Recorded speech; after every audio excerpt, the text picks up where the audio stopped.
Hi everyone, welcome to my channel Code with Surya Official. Let's get started. Today I'll show you the best Visual Studio Code extension to create a component boilerplate for React developer. So this is the Visual Studio Code editor. So here we can create our component. Okay. So in Angular we have a CLI command to create a boilerplate. Okay. But in React we don't have a CLI command to create a component boilerplate. So I'll show you how to create a React component. So this is the React project. In the src folder, if I want to create a component, how I will create? Here you can see this new file is there. I'll just zoom it. You can see this file option is there.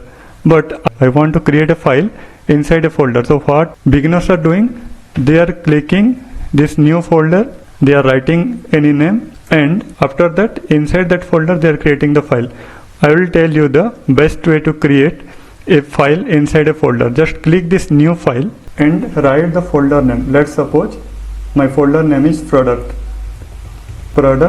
slash the folder name is product, and I'll write my component name. Here product is the folder name. First product is the folder name, after that slash product.js. So this product.js is the file name, JS is the JavaScript extension. If I click the enter, it will create one file name is product.js inside this folder product. Okay, now you can see the file extension is .js, that's why it is showing JS icon. Okay, but the recommendation extension for React.js is .jsx. So now you will see the icon also change. It is a React component. Previously, how we will create a boilerplate is we have to write manually, like import React from React. Okay, so then if it is class based component, we have to write differently, but I will show you the functional component. For that I have to write function name. Function component name is product, so I'll write product. Okay, and always this function is returning something, so I have to write a return of something. Hello React. Okay, I'll write hello React. Now the component is ready, so I have to export it in the below. Export default product. You can see now the boilerplate is ready.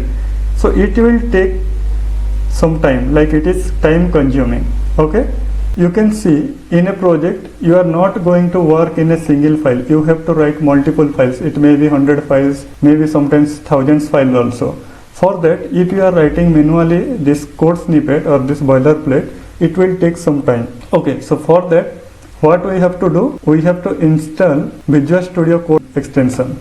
I have to write React Redux, and in the top you can see one extension it is saying ES7 plus React Redux React Native snippet. This is already installed in my system, that's why it is showing uninstall.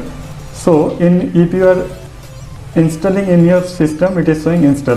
Okay, after installing extension in Visual Studio Code, I'll show you how we can create a boilerplate. So if you want to create a class based component, for that we have to write RCC plus enter. You can see within a fraction of second it will create this boilerplate. Okay, so let's suppose if you want to create a functional component, for that we have to write one command, that is RFC.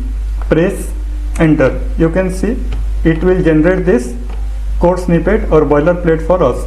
Okay, but whenever I write manually, at the time you can see this export default is written in the below, but it is showing in the top. Okay, for that if you want that code snippet, for that you have to write one command RFCE plus enter. You can see this boilerplate is generating.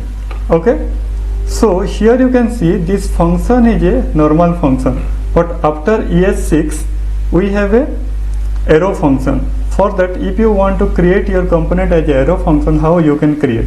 For that, you have to write command RAFC plus enter. You can see you can create a functional component with arrow function. But here you can see again this export is showing in the top. If you want to return in the below, then what you have to do? You have to write another command RAFCE plus enter. You can see here this component is creating as a arrow function. Okay, and this export default is showing in the below. So use this wonderful Visual Studio Code extension for your next project. If you really found this video helpful, please like and subscribe to my channel Code with Surya Official. Till then, keep smiling and happy coding. See you in the next video.